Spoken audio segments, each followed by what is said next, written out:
রাজনৈতিক স্থিতিশীলতা, জাতীয় সংহতি ও কার্যকর সংসদ প্রতিষ্ঠাকল্পে সংসদ নির্বাচনে বিকল্প নির্বাচন পদ্ধতি প্রবর্তনের উদ্যোগ নেওয়া হবে।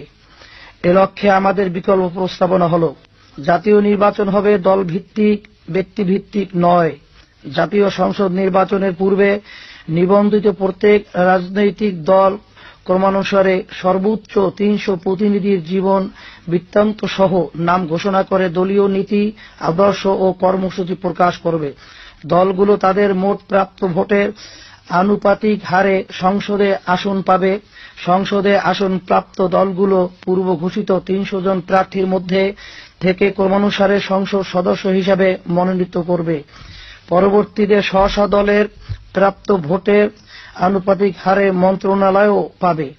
এই ধরনের নির্বাচনী ব্যবস্থায় কালো টাকা, পেশিশক্তির প্রভাব বন্ধ হবে। এ ব্যবস্থা পরোক্ষভাবে হলেও একটি জাতীয় সরকারের রূপ নিবে। জাতীয় ঐক্য ও সংহতি প্রতিষ্ঠিত হবে। ফলে সংসদ হবে কার্যকর। সংসদ বয়কট ও রাজপথের সহিংস আন্দোলন বন্ধ হবে। সংসদের ভিতরে ও বাহিরে একটি শান্তি সৌহার্দ্যের পরিবেশ সৃষ্টি হবে। সংসদে মেধা যোগ্যতার প্রতিযোগিতা হবে। রাজনৈতিক দলের নেতৃত্বে যাতে দেশ বিরোধী ও সমাজ বিরোধীরা আসতে না পারে এবং রাজনৈতিক দলের নির্বাচনী ইশতেহার যাতে বাস্তবতা বিবর্জিত ফাঁকা বলিতে পরিণত না হয়, তা যাচাইয়ের জন্য রাজনৈতিক ও সাংবিধানিক কমিশন গঠন করা হবে।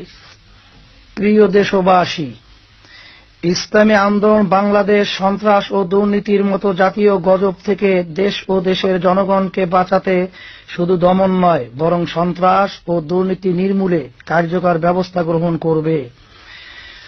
সার্বিক কল্যাণ প্রতিষ্ঠায় ধর্ম ও রাজনীতির সমন্বয় ঘটানো হবে। মানবাধিকার সুনিশ্চিত করতে ন্যায়ের শাসন প্রতিষ্ঠা করা হবে। শিক্ষাকে আমরা সর্বোচ্চ গুরুত্ব দেব। একটি আলোকিত ও উন্নত জাতি হিসাবে বিশ্বে সগৌরবে মাথা উঁচু করে দাঁড়াতে হলে জ্ঞান, বিজ্ঞান ও শিক্ষার কোনো বিকল্প নেই। আমরা দেশের প্রতিটি নাগরিককে সুশিক্ষিত হিসেবে গড়ে তুলতে সর্বাত্মক উদ্যোগ গ্রহণ করব ইনশাআল্লাহ।